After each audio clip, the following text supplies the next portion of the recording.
Итак, ребят, всем привет! А сегодня у нас с вами будет мега интересная тема, которая волнует, наверное, все человечество, ни много ни мало.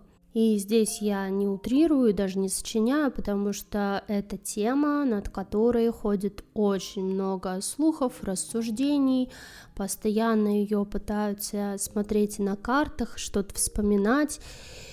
И если по теме прошлых жизней еще есть люди, и их достаточно много, которые помнят, кем они были в прошлой жизни, они помнят, подтверждают то, что да, действительно, жизнь у нас не одна, мы живем не один раз, мы живем множество раз, то те, кто помнит, куда же мы попадаем после жизни, то есть когда мы развоплощаемся здесь, куда мы уходим, и где мы проводим то самое время между жизнями, помнят, к сожалению, лишь единицы во всем мире, и в большинстве своем они, конечно же, молчат и никому ничего не рассказывают. И этот ролик меня попросили снять, и рассказать, куда же люди попадают после смерти, все люди, да, души наши, куда они попадают, потому что я как раз-таки являюсь одним из тех очень-очень редких людей, которые помнят, у которых есть воспоминания о собственном посмертии, есть воспоминания о том, где я была, откуда я пришла, как я сюда пришла. Также есть воспоминания о прошлых жизнях и о многом другом. Но давайте обо всем по порядку. Наверное, многие сейчас скажут, что Надежда, нам и так все известно, нам уже все рассказали, в волшебной книжке все давным-давно написали, что есть некие ад для грешников и рай для праведников, и кто-то там сидит и со своей какой-то великой подачи взял на себя великую такую ответственность решать, кто хороший, кто плохой, и, мол, как кто-то там решит, туда мы и попадем. И нет, скажу я вам, такого нет. Более того, вы, наверное, и так уже видите несостыковки многие, например, то, что по той же самой волшебной книжке живем мы один раз, а потом либо навечно в рай, либо навечно в ад. Но эта вся концепция, конечно же, ломается, и ломается в первую очередь, когда многие люди, и я знаю, что среди моих подписчиков очень много людей, тех, кто помнят свои прошлые жизни, помнят о том, как они рождались, даже там буквально в прошлом столетии, в 1900-е годы, в 1800-е годы и ранее, то есть помнят не одну даже свою жизнь, а несколько, помнят, кем они были, что они делали, и что разные жизни у них был совершенно различный опыт. Потому что концепция души — это в первую очередь развитие. И это развитие невозможно совершить за одну жизнь, потому что мы можем познать только какую-то одну грань каких-то эмоций, одну сторону, да, нашей жизни, но не можем познать все стороны. Конечно, за одну жизнь что-то понять, осознать, многогранно это все осознать, поэтому, конечно же, здесь вся эта теория разбивается в пух и прах, потому что, просто смысла нет. Когда вам кто-то что-то говорит, в первую очередь ищите смысл. То есть, насколько это вообще поддается какой-либо критике, потому что, по мне, эта теория одной жизни вообще никакой критике не поддается. Если есть где-то там такое великое существо, которое придумало целый мир, его воплотило все и сделать такую величайшую глупость, как одна единственная жизнь, и откуда, во-первых, души клепаются, это был самый первый вопрос, который я еще в свое время задала, и я понимала, что это сущий бред, души не клепаются, как горячие пирожки, да, для того, чтобы прожить одну жизнь, а потом где-то там навечно застрять, просто в прострации и в собственном моменте некого стазисной деградации. То есть потому что одна вечная жизнь — это не что-то прекрасное и волшебное на самом деле, это деградация личности, ты застреваешь на одном месте, цивилизация никуда не движется, да, сам человек никуда не движется, нет развития, нет ничего. То есть застрять в едином образе — это самое ужасное, что с тобой может быть. Это стагнация называется.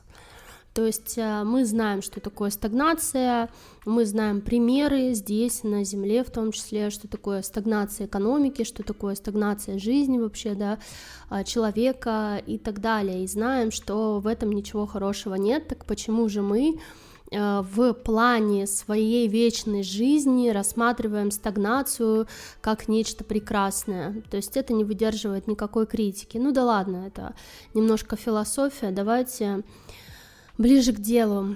Во-первых, тема вообще жизни и смерти условно, или то, что там с нами происходит после смерти, я уже поднимала не раз, и на Бусти поднимала, когда рассказывала личную историю свою того, как я провожала душу бабушки своей, то есть как я видела, как она развоплощалась, что ее душа делала сразу же после смерти, как это все происходило, куда она уходила и так далее.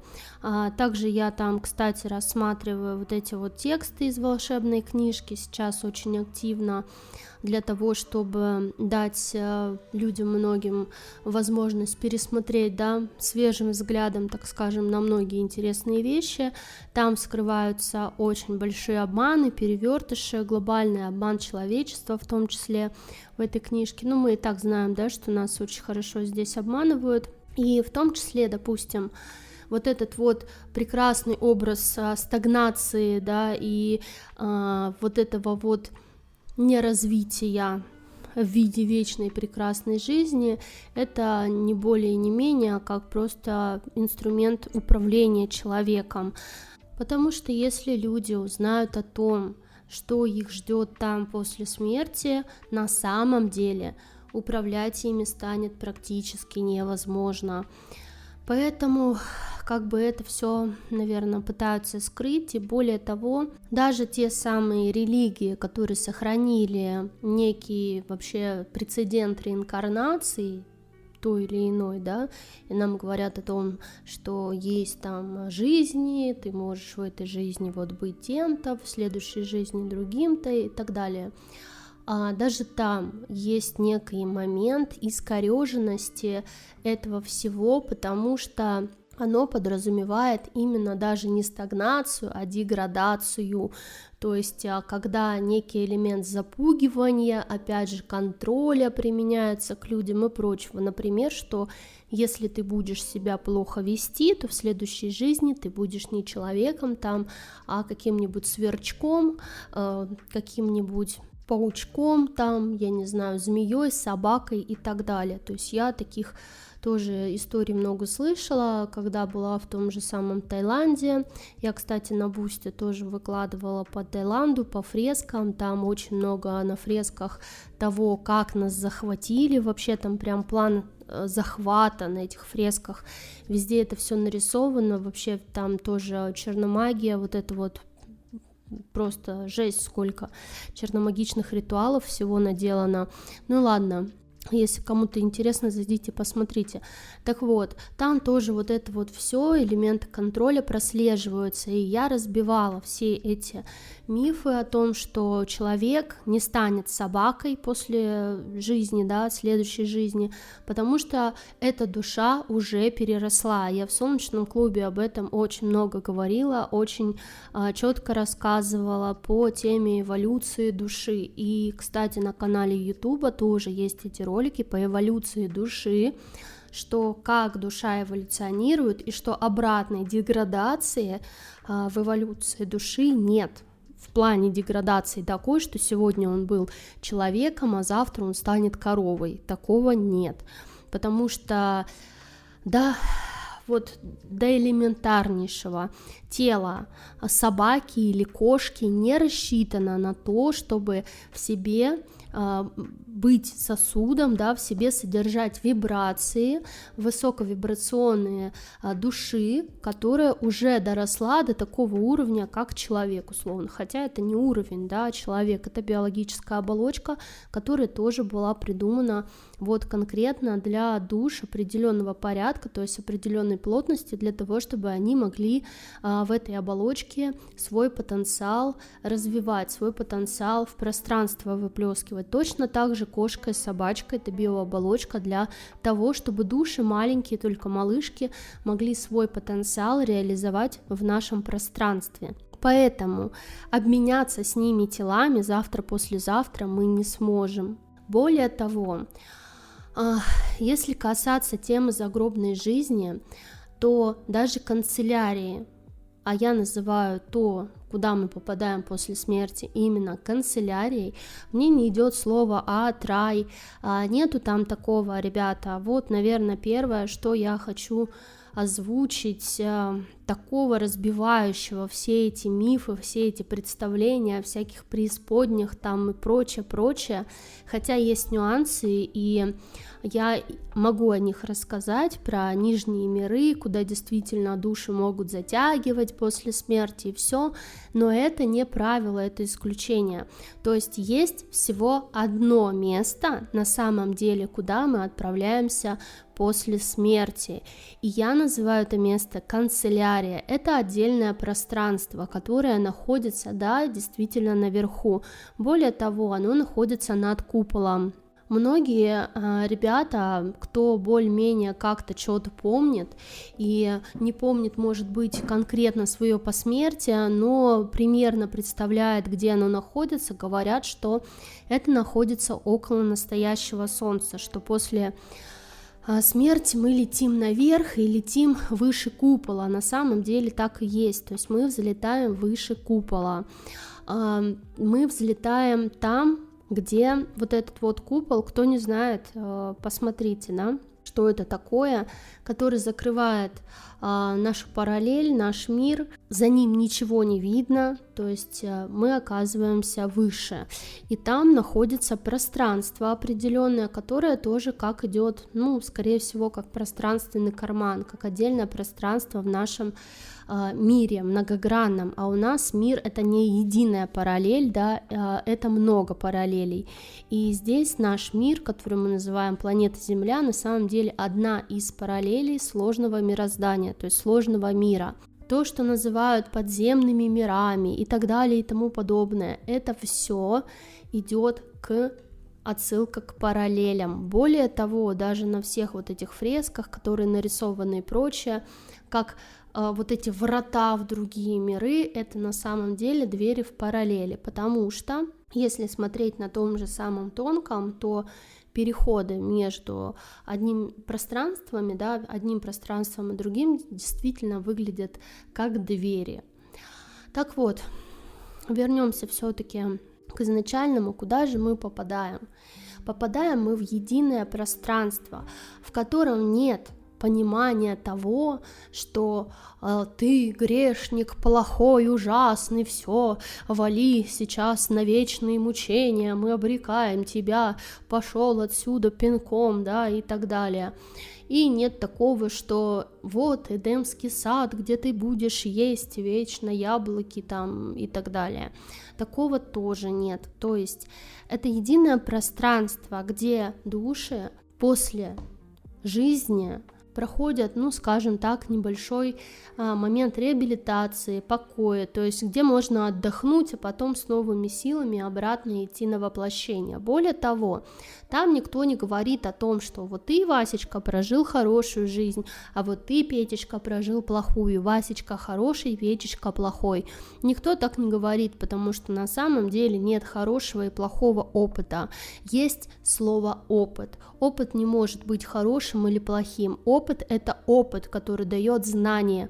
Только опыт является знанием, которое берет для себя душа, и она уже познает какие-то для себя понимание об окружающем мире, о пространстве, и неважно, какие это знания о том, что такое наркомания или там алкоголизм, да, или о том, что каково это быть милосердной женщиной, которая, значит, заботится о бедных больных детях. То есть и то является опытом для души, где она познала ту или иную грань вообще своего самосознания, да, что такое путь разрушения себя. То есть, допустим, пока ты не узнаешь, что такое разрушить себя, ты не начнешь понимать, насколько важно, допустим, то, что надо о себе заботиться. То есть либо когда душа уже пошла по этому пути, ей так могут показать, что, допустим, по этому пути идти не надо. В общем, для каждого свой путь индивидуальный, для каждого свой опыт является важным, и ваш опыт, вот я хочу, чтобы вы это услышали. Я в курсе «Базовые основы самореализации», я первый урок посвятила полностью вот этому вопросу, на который абсолютно каждый человек пытается найти всю жизнь ответ. Для чего я сюда пришел? Какое мое предназначение? В чем смысл моей жизни? Да? Где мне найти себя? Где мне найти то, чем я должен здесь заниматься и так далее? Потому что зачастую мы не понимаем, насколько то, где мы сейчас находимся, то, что мы сейчас испытываем, тот опыт, который мы проходим на данный момент, мы не понимаем, насколько он несет важность для нас.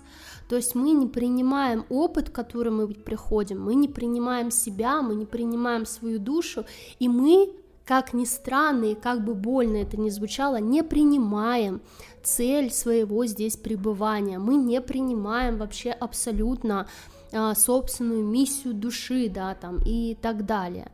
И это не говорит о том, что, ой, если я сейчас нахожусь в очень плохом состоянии, весь больной, кривой и так далее, то значит мне просто надо с этим смириться, потому что это тот опыт, который я зачем-то должен прожить. То есть это не совсем то.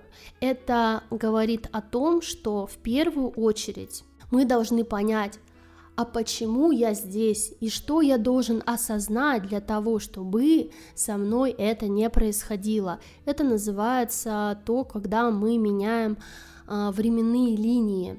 И, кстати, временные линии как раз-таки это тоже то, что пишется нами и для нас, когда мы идем сюда вниз.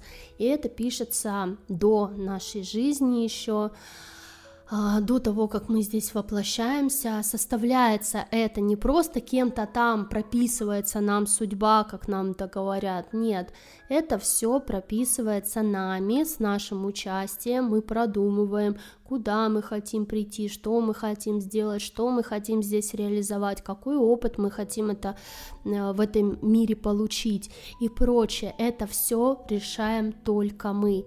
То место, куда мы приходим, то, что я называю канцелярией, оно является местом вспомогательным, то есть это не место, где мучают души, это не место, где там решают, кто хороший, кто плохой, это место, где помогают душам обретать какой-либо опыт, место, где помогают найти себя, условно, найти свое место в жизни, хочется сказать, но это не совсем так, то есть найти свои слабые и сильные стороны, где ты бы мог еще себя улучшить, прокачать, да, в чем-то, осознать какие-то грани бытия и так далее. То есть это ни в коем случае не какой-то орган карающий или там наоборот гладящий по головке. Это просто место, где душам помогают с воплощением здесь.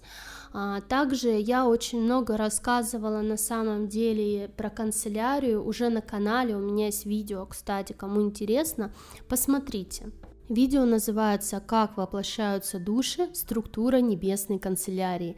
Там идет описание того, как работает эта небесная канцелярия, какие там есть отделы, как строится вообще вот именно принцип воплощения, то есть как душа идет на воплощение, как ее готовят к воплощению и так далее. Также я вот сейчас сходу не вспомню, но я, по-моему, там описывала в том числе то, когда мы возвращаемся с воплощения. Мы, во-первых, когда развоплощаемся, душа теряет 3 своих энергетических оболочки. Первая — это физическая, астральная и эфирная оболочка, то есть 3 оболочки сразу же рассыпаются. Кстати, в этот момент, когда именно происходит смерть человека, идет очень большой выброс энергии. Именно поэтому всяческие вот эти вот тайные нехорошие организации так сильно любят вот это вот приношение в жертву всего и вся, да, кстати, волшебная книжка тоже это сильно любит, и именно потому что вот те, кто занимаются чернухой, магией, да, черной магией, они понимают, им нужна энергия извне, они вот это используют. При умерщвлении там идет выброс энергии за счет именно развоплощения тел, то есть уничтожение энергосвязей, и идет колоссальнейший остаточный выброс энергии.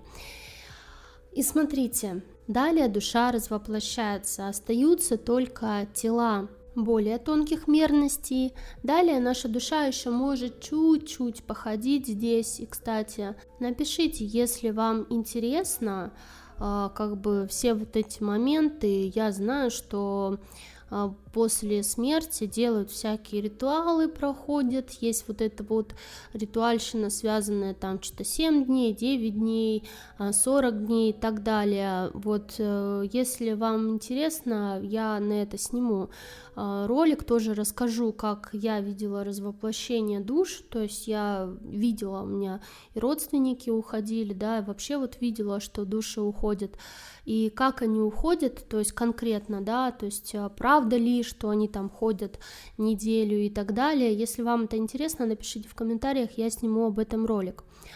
Так вот, далее душа после развоплощения может еще какое-то время здесь побыть, и после она начинает подниматься наверх. Более того, некоторые видели, тоже и я это видела, как души какие-то поднимаются наверх, то есть летят на бешеной скорости вверх, в небо туда, да, а некоторые, наоборот, с неба спускаются вниз, как падающие звезды. То есть вот этот вот процесс очень интересный. И это все как раз-таки видно на более тонких мерностях. Кому удается в тонкие тела попадать, то есть это чуть выше астрального, да, получается, либо даже на астральном, кстати, это видно. Бывает, что вылетают и видят вот этот вот поток восходящий и нисходящий душ, и это на самом деле очень красивое зрелище. Так вот, и когда души поднимаются наверх туда, они оказываются в канцелярии. Как же выглядит канцелярия? То, что помню про нее я, то, как я ее вижу, да, то, как я ее помню в своих воспоминаниях, и также вот, когда сейчас ее вижу тоже, как она выглядит для меня лично. Во-первых, вот, кстати, на Бусти я, да, рассказывала, некоторые, может, помнят этот момент. Во-первых, я помню как облака, то есть у меня в воспоминаниях есть вот эти моменты, как раньше, когда еще купол вот этот его не было, смотрели, точнее, завеса вот этой вот не было на куполе, смотрели сверху вниз на землю, что там происходит, и все видели, да. После того, как появился купол, это уже не стало видно, что здесь происходит оттуда, но тем не менее там получается, как я не знаю, как структура вот такая, как облака или что-то на этой прослойке. То есть вроде как тебе кажется, что ты находишься как на каких-то облаках, но это не совсем так. Наверное, это больше похоже на какой-то как остров летающий или что-то типа того, да, наверху. То есть эта прослойка, как ее вижу я, она находится, вот общая структура мироздания, да, нашего, и общая наша структура мира. Структура мира где-то похожа как на такое большое куриное яйцо, где в центре находится наше сложное мироздание. И сама канцелярия, как я уже ранее о ней рассказывала много раз и в Солнечном клубе, и здесь на Ютубе, она общая, то есть нету такого, что отдельная канцелярия конкретно идет, допустим, для каждого там мира, то есть в нашем сложном мироздании, да, для каждой параллели. Такого нет. Наша конкретно параллель, то есть она принадлежит сложной системе миров, а канцелярия отвечает за все миры, то есть она воплощает души не только в наш мир, не только на нашу параллель, но и на другие параллели. Кстати, возможно, поэтому вот в волшебных книжках и есть описание того, что некоторые не очень хорошие личности, которые тут очень хорошо косячили, темные, да, они очень сильно боялись попасть обратно в канцелярию, потому что тогда после этого их как бы распределят на темные параллели, то есть их вышвырнут в так называемую преисподнюю, в нижние миры, да, которые здесь есть тоже. То есть так как наше мироздание сложного типа, мало того, что оно сложное, оно еще и смешанное, я об этом тоже рассказывала, как бы посмотрите более ранние ролики. Так вот, поэтому наша канцелярия находится не только над конкретно нашим, да, на нашей параллели, но и находится над всем мирозданием. То есть это какой-то ключевой такой пространственный карман, да, пространство отдельное, как тоже своя какая-то отдельная параллель, куда все души со всех параллелей устремляются после своей смерти. И что же там дальше идет на этом острове?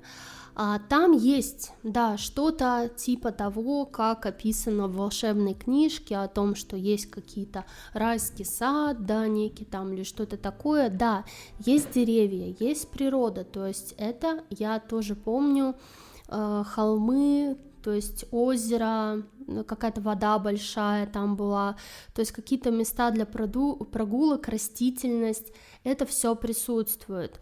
Но помимо этого есть здание я тоже очень хорошо помню, там что-то типа, знаете, большой город, то есть большой такой очень-очень красивый город, белокаменный, то есть он очень сильно похож на античные здания. Вот это вот мне всегда, то есть с самого детства вот эти воспоминания были о таких огромных античных колоннах, здание само вот выстроенное в античном стиле, то есть вот эти вот белокаменные такие какие-то площади, в целом там есть и растительность, и есть что-то наподобие архитектуры, но опять же, да, архитектура это она больше идет как некое административное здание, то есть есть там что-то типа библиотеки. Эта библиотека, это как архив, то есть архив того, это не сразу скажу, это не то, что многие подумали, хроники Какаши или как вы их там называете, то есть это не то совершенно. Этот архив не является никакими там хрониками, никакие чипы там никому в голову не всаживают, никакие знания там файлами не загружают, ничего подобного не происходит, ни на каких лифтах там никуда на минус 11 этажи не спускают, и все вот это вот все, ничего там подобного не происходит, то есть это библиотека жизни. Вот, это совершенно не то, это не волшебные сакральные знания, которым всем желающим по очереди за определенную плату вкачивают. Так вот, это библиотека жизни, то есть это архив, административный архив нашего мира, где хранятся определенные знания, да, о том, какой опыт был получен душами. В общем, знаете, бюрократия там примерно такая же, как и... в какой-нибудь бюрократической стране мира, потому что все это отчеты, которые в ту же самую вселенскую канцелярию сдаются и многое-многое другое. В принципе, об этом я тоже рассказывала, про различные отчеты, про канцелярии, да, не только про канцелярию мироздания, но и про канцелярию вселенных тоже. Трудятся там в канцелярии точно такие же души.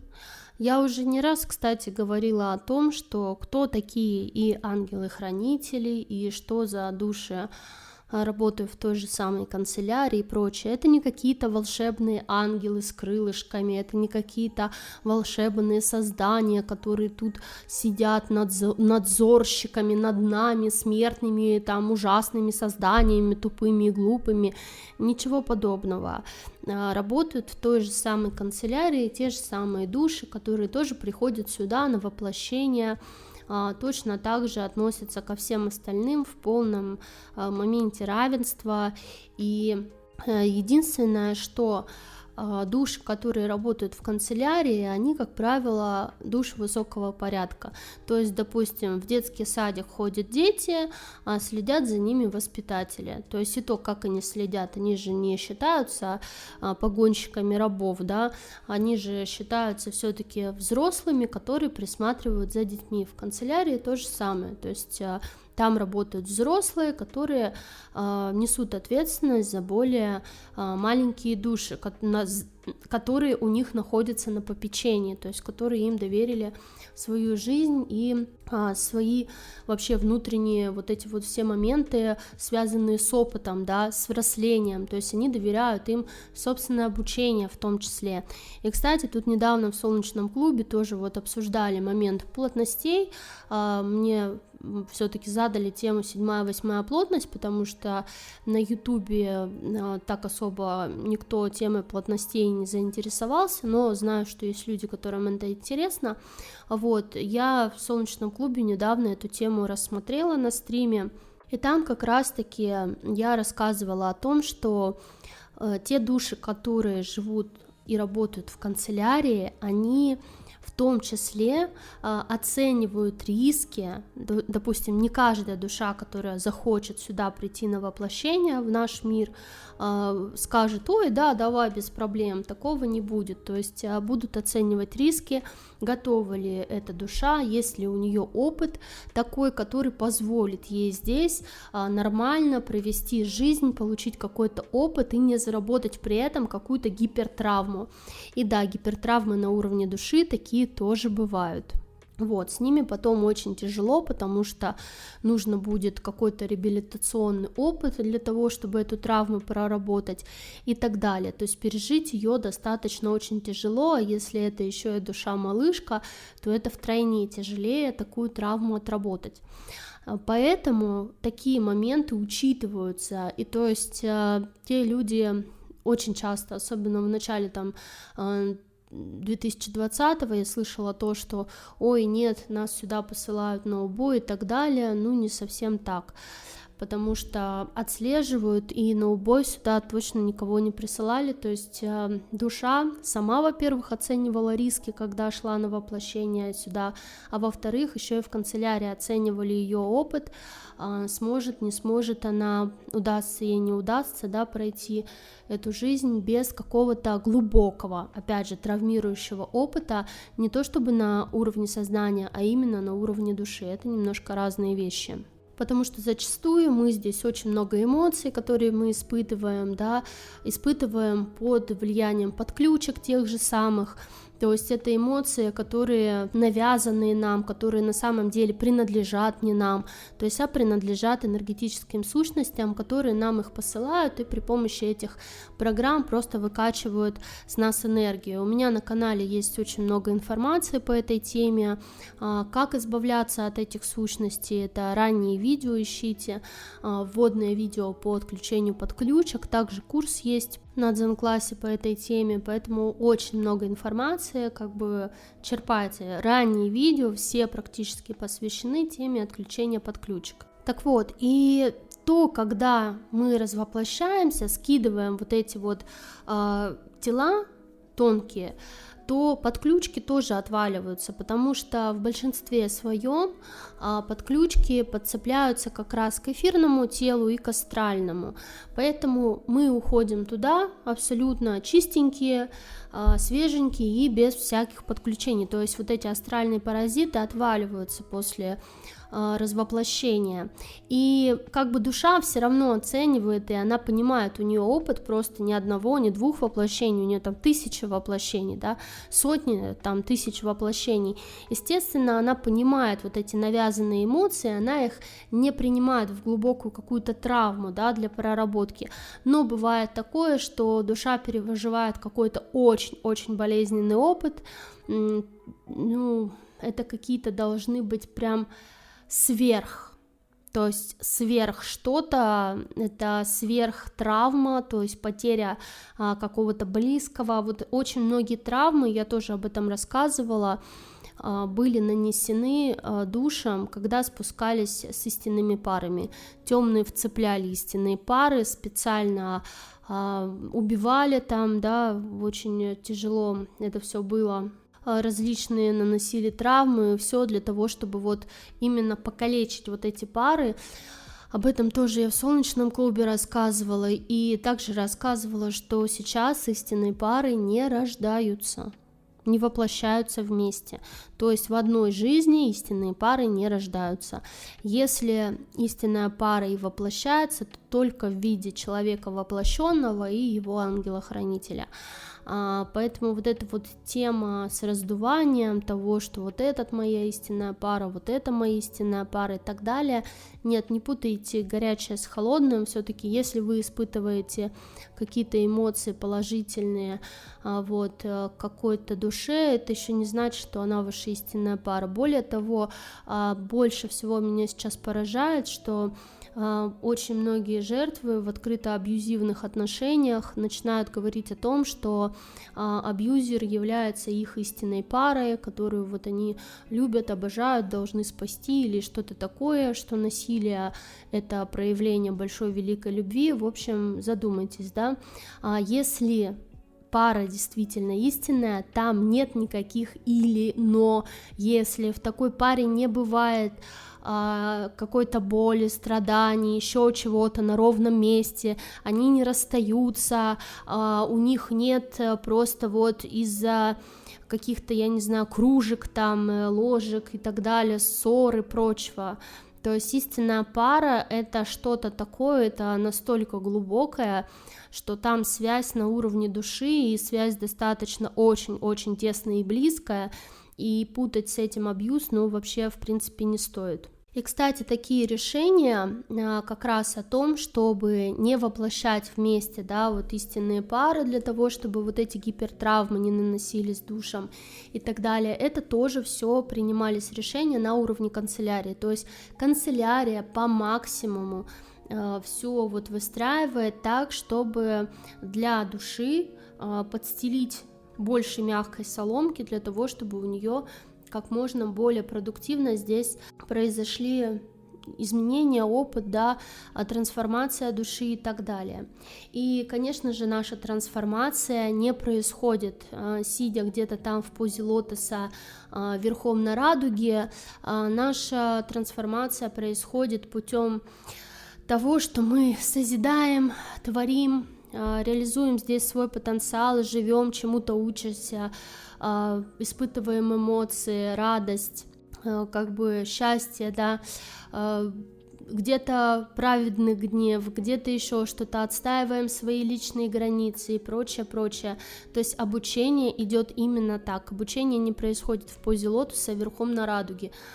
Здесь тоже очень такой интересный момент, и в канцелярии об этом прекрасно в курсе. Потому что канцелярия — это далеко не нирвана, тоже чтобы вы понимали. То есть это место там, где души могут отдохнуть, передохнуть, придумать себе новые приключения, может быть, оттуда перераспределиться куда-то в другие миры, то есть не на эту параллель, на другую и так далее, а то и уйти с этой канцелярии, с этого мира, с сложного, да, вообще с системы миров этой, и уйти в какие-то другие системы миров. То есть все это происходит через канцелярию, потому что никто здесь никого не держит. Это наша канцелярия, по крайней мере, не является подконтрольной вот этим вот темным силам. Они бы очень сильно этого хотели. Они бы очень сильно хотели владеть нашей канцелярией, заправлять там, но не судьба им этого сделать. Так вот, насчет пресловутых ада и рая. То, что я видела на тонком, есть какие-то прослойки, но они находятся вне границ нашей системы миров. Они находятся в нижних мирах, у темных. Вот. Само то типа светлое пространство, которое идет из эгрегора, оно идет в верхних слоях нижних миров. Вот, то есть, если есть граница света и тьмы, да, условная, то вот то самое пространство, где якобы вечное там прекрасное и так далее, находится вот как раз в верхних слоях, где, тьма не такая густая, скажем так, но все-таки в нижних мирах. Я тоже, кстати, на подключках на курсе обо всем рассказывала очень много по тому, где какие пространства находятся, то есть по нижним мирам очень много там всего, потому что, врага надо знать в лицо, надо знать, кто куда, зачем относится, и быть во внимании. А вот то, что называют так называемым адом, да, это как раз-таки нижние огненные миры. Нижние огненные миры, там как раз-таки заправляют демоноиды прямые. И нет, там нету такого, что утягивают какие-то там души после смерти, которых, я не знаю, там сказали с канцелярии, пошли отсюда, вы там нам не подходите или что-то такое.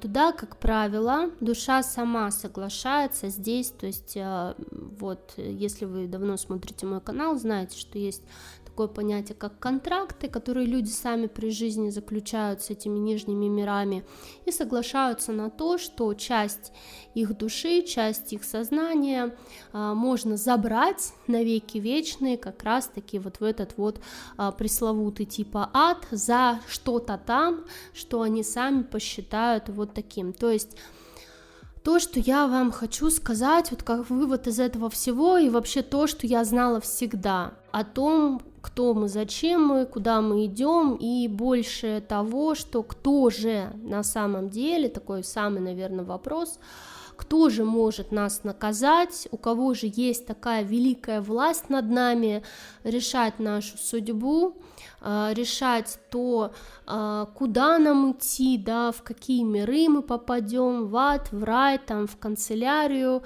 куда мы будем двигаться, какая судьба нас ждет и так далее. Кто же тот самый великий и могущественный, кто это все может делать? И я хочу сказать, что это ты. То есть ты сам можешь только решать это все. Никто за тебя этого решить не может. Только сама душа может обречь себя на какие-то там вечные муки. Только сама душа может решить, что она что-то там заслужила. Только сама душа может, допустим, сказать о том, что она хочет что-то пережить, а что-то она пережить не хочет. Только сама душа отвечает за себя, только она сама выставляет себе вердикты, хорошо она прожила жизнь, плохо, рада ли она своему воплощению, либо оно по какой-то причине ей не нравится. Это все происходит и в канцелярии, и во время жизни этой души. Только сама душа является тем самым собственным палачом, и она же является собственным спасителем.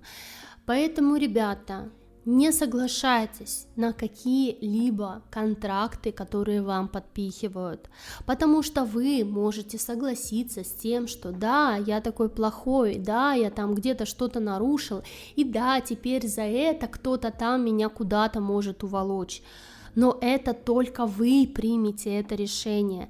Никто не имеет права решать вашу судьбу и решать что-то за вас в этой вселенной, потому что аляулю, закон свободной воли никто нарушить не может. Нет никакого великого существа, включая создателя этой вселенной, то есть само тело вселенной, которое бы могло за вас что-то решить. Только вы сами, никто кроме вас. Но у меня на этом все. Хочу всех вас напоследок поблагодарить за то, что вы оставляете комментарии под моим видео. Это очень сильно помогает контенту быть услышанным теми, для кого эта информация является важна. Ну а также мне приятен каждый ваш лайк и отзыв о моей работе. Это помогает мне двигаться вперед и вдохновляет меня. Также благодарю всех, кто поддерживает меня подписками на Boosty, а также в Солнечном клубе. Ваша поддержка очень сильно помогает мне продолжать делать свое дело, пробуждать людей, доносить до них информацию, о том, что такое душа, о ее миссии, а также помогать восстанавливать очень многим людям связь сознания, души, восстанавливать память души. И благодаря вам я сейчас могу дальше двигаться в этой миссии. Ну а на этом я вас всех еще раз благодарю, всех люблю, обнимаю. Ваша Надежда Солнечная. Пока-пока. А я вам напоминаю, что каждый из вас может поспособствовать тому, чтобы как можно больше людей смогло проснуться и начать сбрасывать все оковы, которые были навязаны им извне. Для этого многого не нужно, всего лишь помочь пробуждающей информации стать более доступной для большинства, чтобы все, кто в ней нуждается, смогли ее увидеть и заметить. Для этого вам достаточно поставить лайк под этим видео и написать комментарий, чтобы оно попало в список рекомендованных и как можно больше людей смогли его увидеть и решить для себя, нуждаются они в данной информации или нет. Но, несомненно, многим это позволит сделать свой выбор, шагнув в сторону пробуждения, где уже дальше все будет зависеть только от них самих.